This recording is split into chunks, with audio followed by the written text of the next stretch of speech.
Okay, so let's proceed with rational functions. And under po ni rational functions, meron tayo tatlong kailangang tandaan. Una ay ang rational equation. Pangalawa, rational inequality. And pangatlo, yung mismong rational function.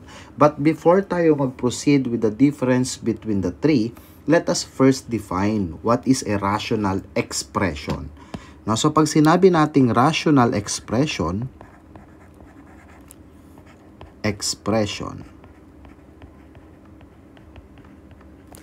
it is an expression that can be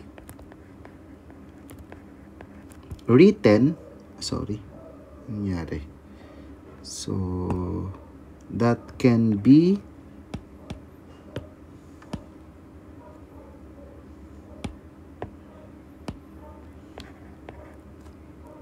written as a ratio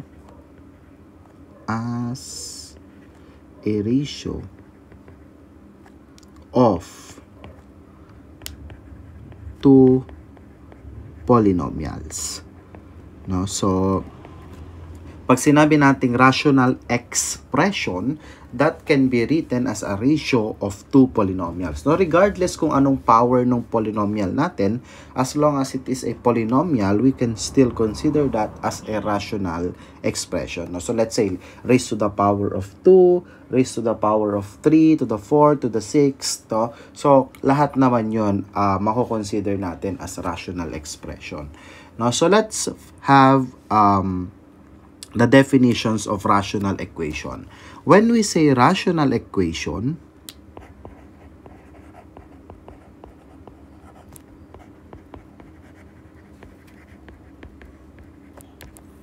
lagyan natin siya ng highlight, guys. Ito si rational expression. Ito naman si rational equation. Now, so when we say rational equation, ito naman po ay an equation involving rational expressions. No, so equation na siya, guys. So example. So for our example, let's say 2 over x minus 3 over 2x is equal to 1 over 5. No, so pag sinabi nating equation, guys, makikita na natin yung equal sign. From the word equate or equal or equation, makikita na natin yung equal sign. So ang tawag na natin dyan, guys, ay rational equation. Next, when we say rational inequality,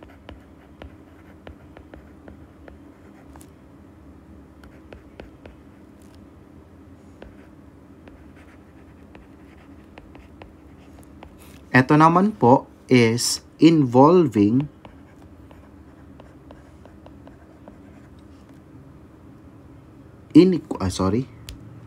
it is an inequality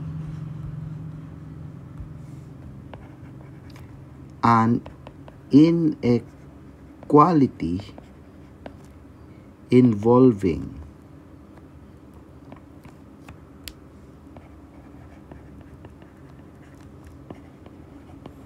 rational expressions.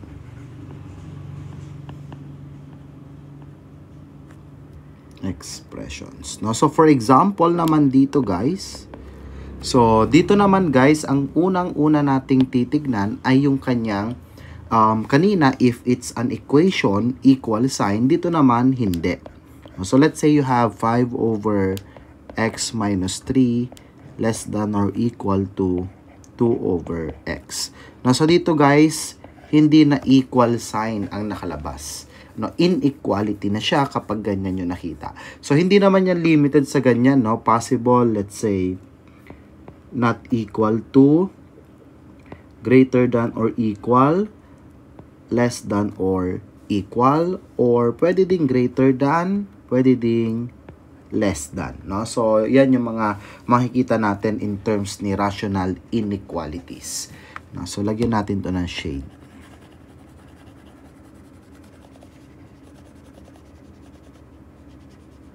So, when we say rational function naman,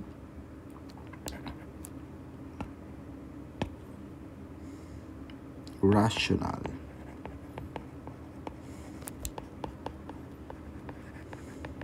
Actually guys, na-discuss na natin si rational function under ng first week natin. There are different types of functions.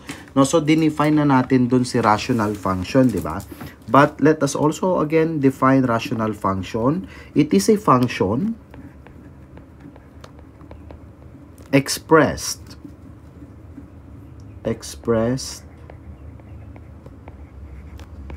by the form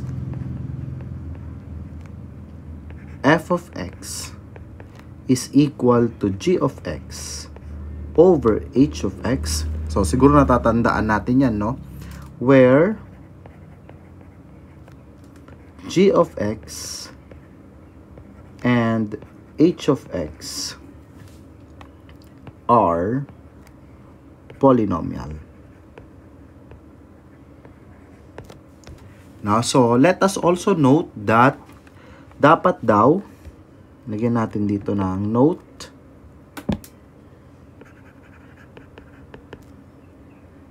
your h of x is not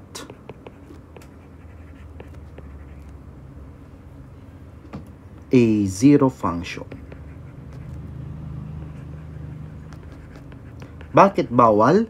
Bawal daw po ang magkaroon ng denominator na 0. Bakit po? Simply because it will be considered as undefined. So, ito naman po ay ang ating rational function. But for this video, we will be focusing on the rational equation. So, rational equation lang po ang ating examples dito, and magpo-proceed tayo ng another examples for the next videos. So, example number 1. Okay. So, kung mapapansin niyo guys, this is a rational equation. Bakit? Kasi po, makikita natin yung equal sign. No? So, ayan po ang indikasyon na iyan ay rational equation. So, paano ba natin sinusolve ang ganitong types ng problem? No, first things first, ang pinaka-problema natin ay ano? Etong x minus 1. Tama? So, yan yung gusto nating tanggalin. Ibig sabihin, ang first step na gagawin dyan is i-check mo kung ano yung gusto mong tanggalin. No? So, yung case natin na yan, meron tayong denominator na x minus 1. Ibig sabihin, yan yung gusto nating tanggalin. So, ang unang gagawin, copy natin, 2 plus x over x minus 1 is equal to 8. Then, ang gagawin guys is multiply natin yan sa x minus 1. Bakit po x minus 1? Kasi yun yung gusto mong tanggalin. Gusto mong mawala yung x minus 1 sa denominator ng iyong equation. No? Then, after that, need mong i-distribute eto dito and eto papunta dito. So, that is what we call the distributive property of multiplication. No, so let's try. Next, we have copy natin guys. That is 2 plus x. Then, yung x minus 1. No? Nasundan? So, ilalagay natin dyan kasi dinistribute natin. All over, we have x minus 1 is equal to 8 times. Pati dito, may x minus 1. Kasi dinistribute natin siya, no? So, lahat, both sides dapat mag-multiply ng x minus 1. So, kung mapapansin ninyo guys, meron tayong denominator na x minus 1, may numerator na x minus 1. So, that is ching, ching, cancel, cancel. So, meron tayong 2 plus x is equal to 8 x minus 1. No? So, ang gagawin natin dyan is, again, need natin tong i-distribute. So, eto, papunta dyan, papunta dyan. So, ayusin natin. We have 2 plus x is equal to 8x minus 8. simplify natin, combine like terms. Ito, ilipat natin dito. Then, ito, ilipat natin dito. So, that is, we have, ito magiging negative x. Ito magiging positive 8. So, magiging 2 plus 8 is equal to 8x minus x. So, simplify natin guys. Ano lalabas? Ano kayang lalabas dito guys? We have 10 is equal to, that is 7x. No? So, ayusin natin. We have 10 is equal to 7x. So, ang gagawin natin dyan guys, i-divide natin yan both ng 7. Kasi 7 yung gusto mong tanggalin. So, cancel, cancel. So, we are down to x is equal to 10 over 7. No? So, that's the final answer.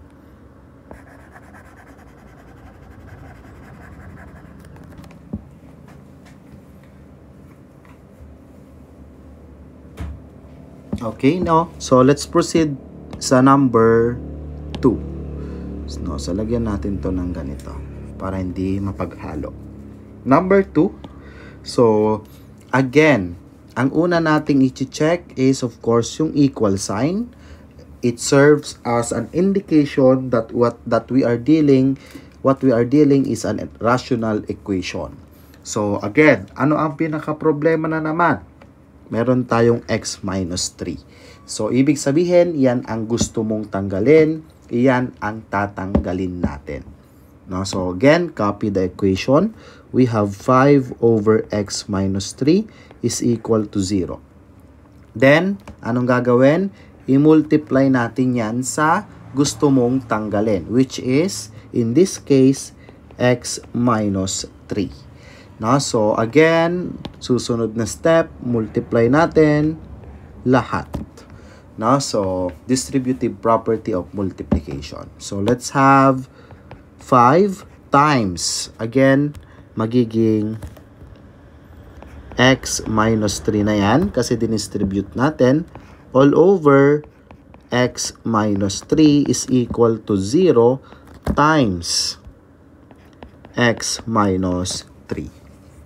Nasundan po, mga kapatid, sa pananampalataya. Okay, so pag chinek natin yung equation, mapapansin natin magkamukha ang numerator at denominator. So, ching, ching, cancel, cancel. And eto, cancel na din yan. Bakit? Kasi 0 multiplied to x is 0. And 0 multiplied to negative 3 is still 0. So, cancel na yon. So, magiging 0 na to. So, equal yan kay, let's have 5 is equal to 0. So, paano po pag ganito? Sir, paano yan? Pwede ba yan? Pwede ba yan? So, ideally, kapag ganitong cases, guys, gagawan natin siya ng another solution na pwede natin siyang ayusin. No? So, paano yon? So, dito sa case natin na to, that is 5 over x minus 3 is equal to 0, pwede natin, guys, ang gagawin natin, eto, i-move natin papunta kay right. No? So, paano yon? So, pag binove natin yan papunta kay right, pwede nating sabihin magiging 5 is equal to x minus 3 siya. No? So, pwede ba yun, sir? Yes, pwede pong gawin yun. No? So, in these cases, pwede natin yan gawin. No? So, ibig sabihin, sir, pwede bang hindi na namin gawin yung first step if ganito una? Yes, pwede.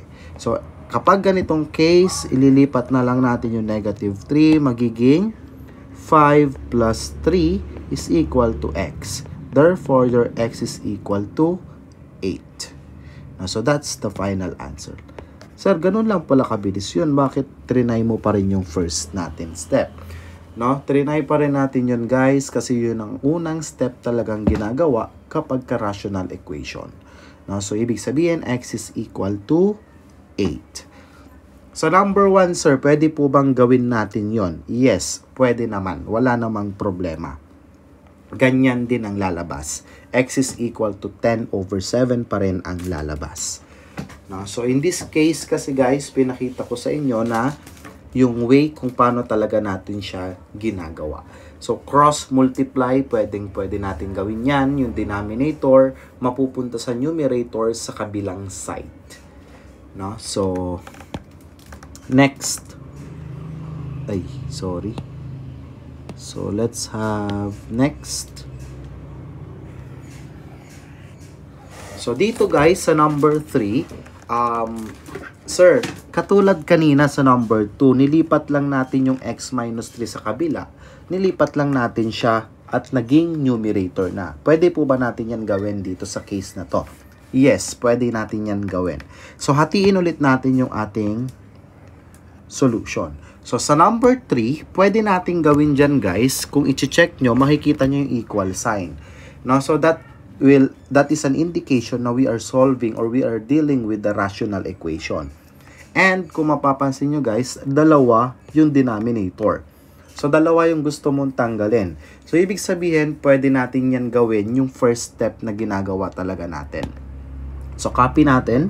So, that is 3 over x plus 1 is equal to 2 over x minus 3. So, ano ang gusto mong tanggalin ulit? Diba, problema natin si x plus 1. So, gusto mong tanggalin si x plus 1, so sulat mo x plus 1. Sir, pwede po ba si x minus 3 din? Kasi gusto ko din siyang tanggalin. Pwede yon. Try natin x minus 3 din. So, ibig sabihin, dalawa yung ita-times mo para matanggal yung dalawang nasa ilalim. Now, so again, distributive natin, distribute natin. So, pag dinistribute natin siya, guys, as a whole ha, dalawa silang i-distribute.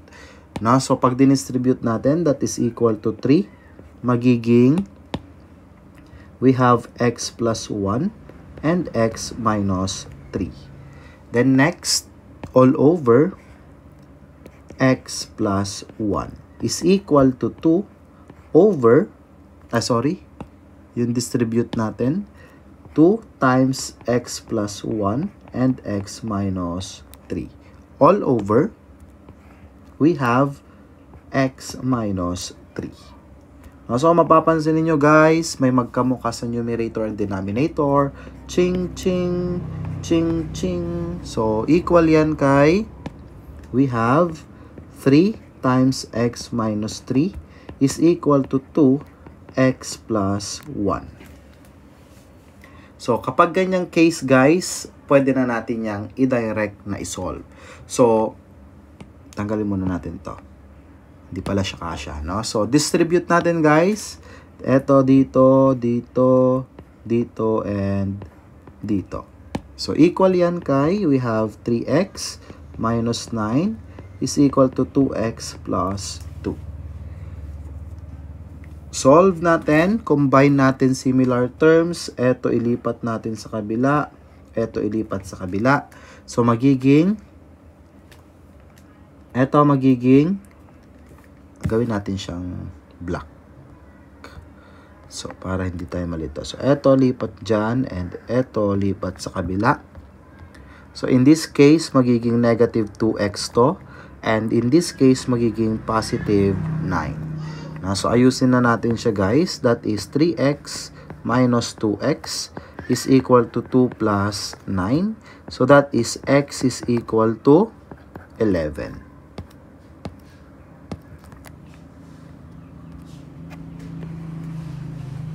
So, sir, kanina sabi mo, pwede natin siyang i-cross multiply na lang katulad nung ginawa natin dito sa isa kanina. No, so, yes, pwede yon. So, try natin. We have 3 over x plus 1 is equal to 2 over x minus 3. No, so, i-cross multiply natin. Ito, papunta sa taas. Ito, papunta dito. So, pag cross multiply natin yan, magiging 3. So, sorry, gawin natin tong black. Magiging 3. Then, yung cross multiply natin, magiging x minus 3. Tama? Kasi nilipat natin siya sa taas. Katulad dito kanina. Katulad dito. Minove natin doon. So, Dito naman, eto yung minove natin paakyat. No? So, pwede yan. No? So, wala namang problema dyan. Is equal to magiging 2 times x plus 1. No? So, mapapansin ninyo guys, etong problem na to, kamukha na niya to. No? So, same ang naging itsura. So, magiging 3x minus 9 is equal to 2x plus 2.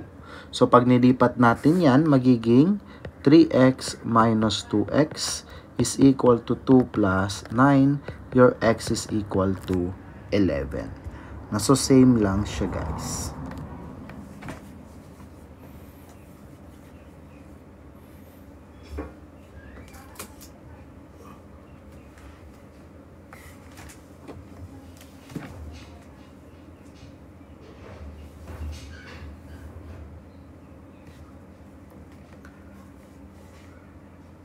Next, number 4. So, eto, medyo tricky na yung ating problem dito, guys. No, so, medyo mas mahirap na ang ating problem. So,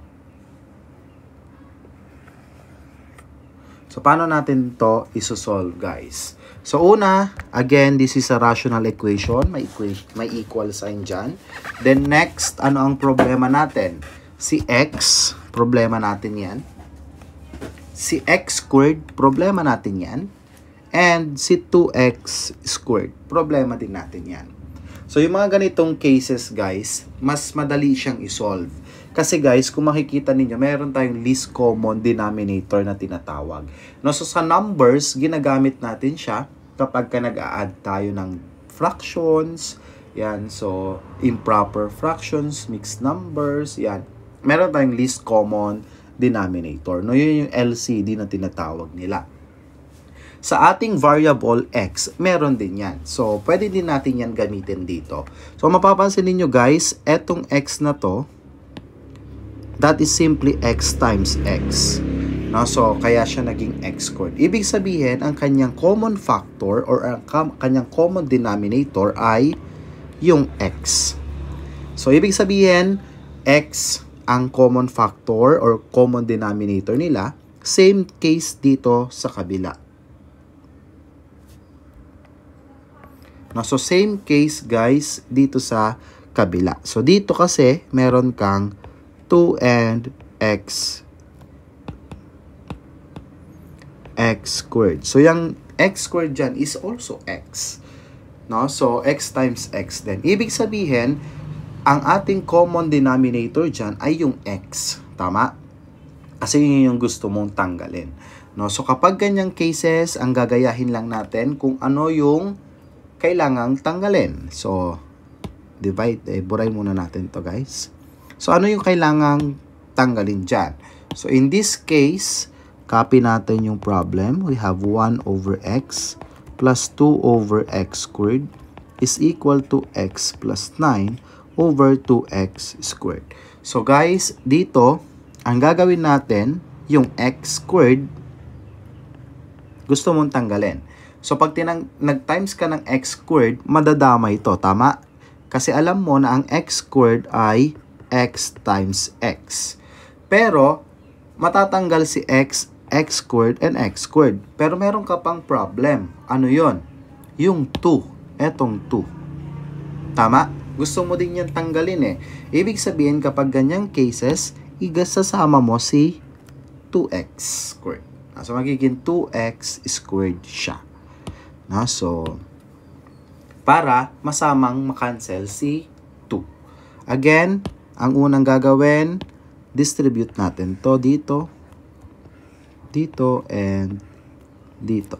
So, distribute natin guys. We have 2, gawin natin red, that is 2x squared all over x.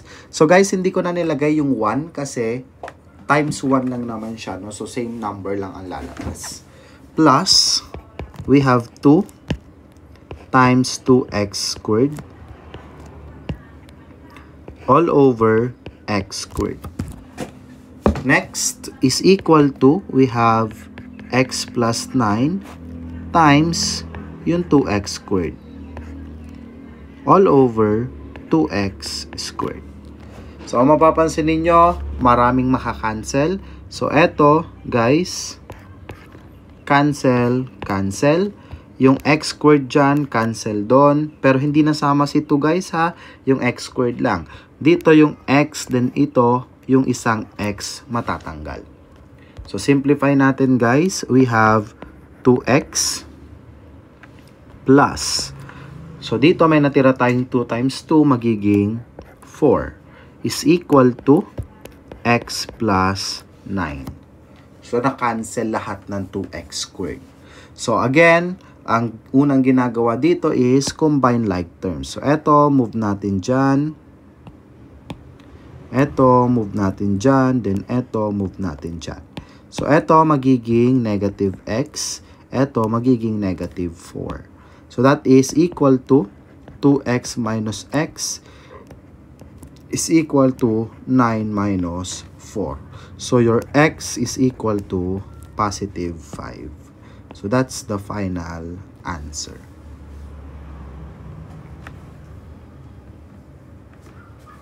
Next, number 5. So, for number 5, guys, kung makikita ninyo, unang i-check natin, may equal sign. So, that is a rational equation. Now, sir, number ngayon ang ating need na tanggalin. So, pwede po ba, sir, nang gagawin na lang namin dyan ay ita-times namin kay 5 and 2. No? So, pwede naman yon. Wala namang problema doon. Pero, I suggest, ang gawin nyo na lang is 5 times 2. No, so, gagawin nyo siyang 10. No, para hindi na kayo mahirapan masyado. No, so, pwede naman yan. Wala namang problema dyan. So, let's try to solve. We have 5n minus 1 over 5 is equal to 3n over 2. Then, multiply natin kay 10. No, so, pwede naman yan. Or, pwede ding 5 and 2. So, wala namang problema dyan. No, so, mas visible lang yung pagtanggal natin kapag 5 and 2 yung ginamit natin, no? So, pakita natin. So, dito, lagay tayo ng dalawa. So, dito, ang ginamit natin is 10. Dito, gagamitin natin si 10. Dito, si 5 and si 2. No? So, para makita nyo lang din na same ang lalabas. So, that is 5n minus 1 times 10. Tama? Kasi distribute natin yan. All over 5 is equal to 3n times 10. All over 2. No? So, cancel din naman ang mangyayari dyan eh. So, eto, magiging cancel, magiging ano siya? Magiging 5 na lang. Tama? So, eto magiging 5 na lang. So, we have 5n minus 1 times 5 is equal to, so dito naman, 10 divided by 2 ang magiging itsura na lang yan. That is 3n times 5. Sorry guys. Correction. Etong 10 divided by 5 is 2. That is 2. 10 divided by 5 is 2. So, sorry guys. No? So, again, next step, distribute natin to. Distribute to. Eto, distribute. So, magiging 10n. That is 10n minus 2 is equal to 15n. So, simplify natin guys. Pwede nating ilipat ang ating 10n kung gugustuhin ninyo. So, eto papunta dito magiging negative 10n. So, equal yan kay negative 2 is equal to 15n minus 10n. So, that is negative 2 is equal to 5n. So, need nating matanggal si 5. Si 5 cancel. Therefore, your n is equal to negative 2 over 5.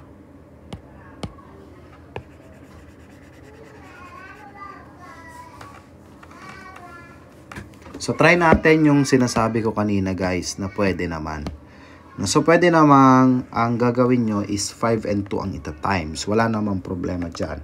So, let's say you have 5n minus 1 times 5 times 5 times 2 all over, we have 5 is equal to 3n times 5 times 2 all over 2. Now, so mapapansin niyo guys, cancel, cancel, cancel, cancel. Ang lalabas na lang, that is 5n minus 1 times 2 is equal to 3n times 5. Now, so, same na yung lumabas. Eto guys, so, same na siya. Diba? So, eto, same na siya dito. So, ganun din ang lalabas.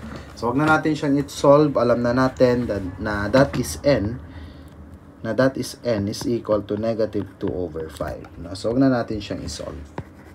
Kasi same lang naman yung lumabas. Next, number 6. So, medyo madami tong problem natin, guys. Hahatiin natin siya. So, tapusin muna natin hanggang, ilan ba to? Hanggang 13. So, hatiin natin ng kahit hanggang 8 lang.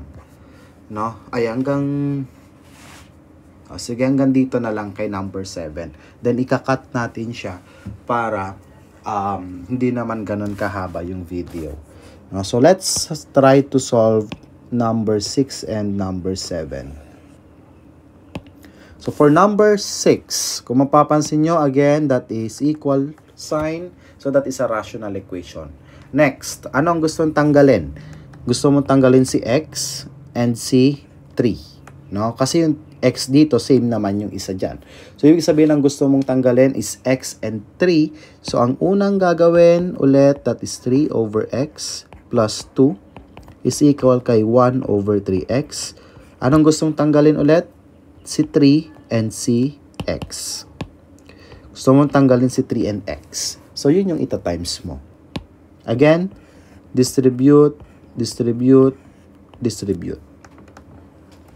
O, simplify natin. So, that is equal to 3 times 3x, kasi dinistribute natin yan, all over x, plus 2 times 3x, dinistribute natin, is equal to, that is 3x, kasi 1 lang naman yun guys. So, hindi siya gagalaw. So, walang mangyayari sa kanya. So, again, may kamukha niyan. So, cancel tong x. Dito sa kabila, 3x over 3x is equal to 1. So, 1 yan guys ha. Hindi yan kinakancel na 0. Maraming estudyante nagkakamali dyan. Kinancel nila, tas ginawa nilang 0. So, hindi po siya 0. 3 over 3 is 1 and 1 over, x over x is 1. So, 1 times 1 is equal to 1. Now, so, simplify natin. We have 3 times 3, that is 9, plus 3 times 2, that is 6x, is equal to 1. Again, 1 po siya.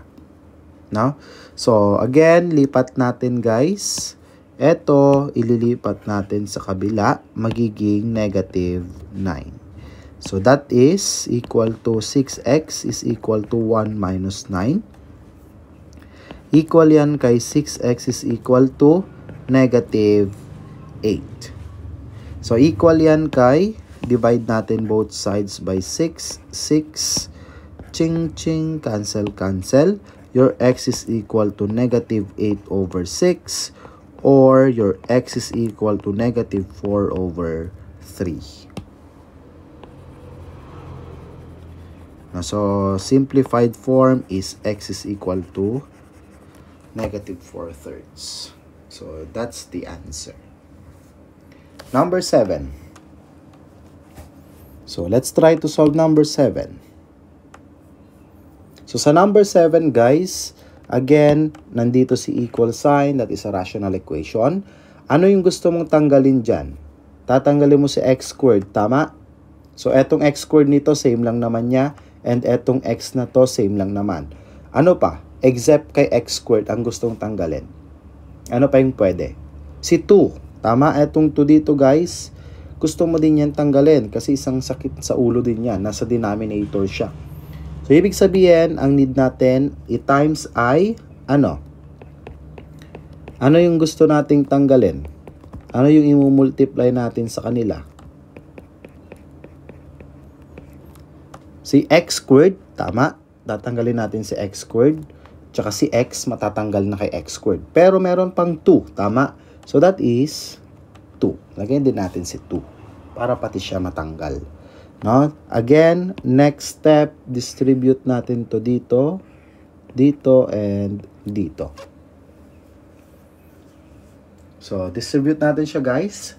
Magiging, we have equal to 7 times 2x squared all over x squared plus 3 times 2x squared all over 2x is equal to 2x squared all over x squared. So, mapapansin nyo guys, may mga matatanggal na naman magkakamuka. X squared over x squared, x squared over x. So, magiging x na lang to guys. Hindi na siya x squared, and x squared. Simplify natin. So, meron tayo na iwan dito na 7 times 2, that is 14. Tama? Plus, meron tayo ditong naiwan. So guys, hindi natin siya na-cancel. Etong si 2 tsaka 2. Cancel din yan. Kasi 2 divided by 2 is 1. No? So that is equal to 3 na lang. Is equal to. So na-cancel natin si x squared pareho is 2 na lang. So ano na lang naiwan? Bakit 14 plus 3 plus is equal to 2? Meron ba tayong naiwan? Meron guys. Ano yon? Eto po. So, di ba? Isa lang ang na-cancel dyan. Ibig sabihin, that is 3x. No? So, isa lang ang ating tinanggal. X squared lang siya over x. So, may matitira pang x.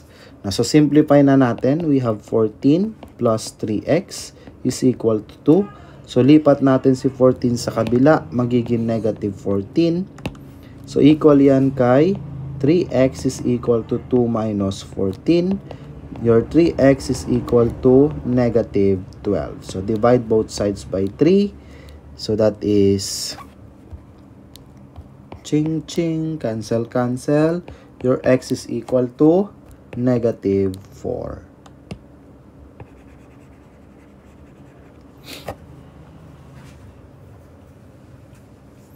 So, let's end this sa number 7, then continue natin siya sa 8, 9, 10, 11, 12, 13 sa next video. Kasi medyo mahaba na siya, no? So, cut muna natin siya, guys.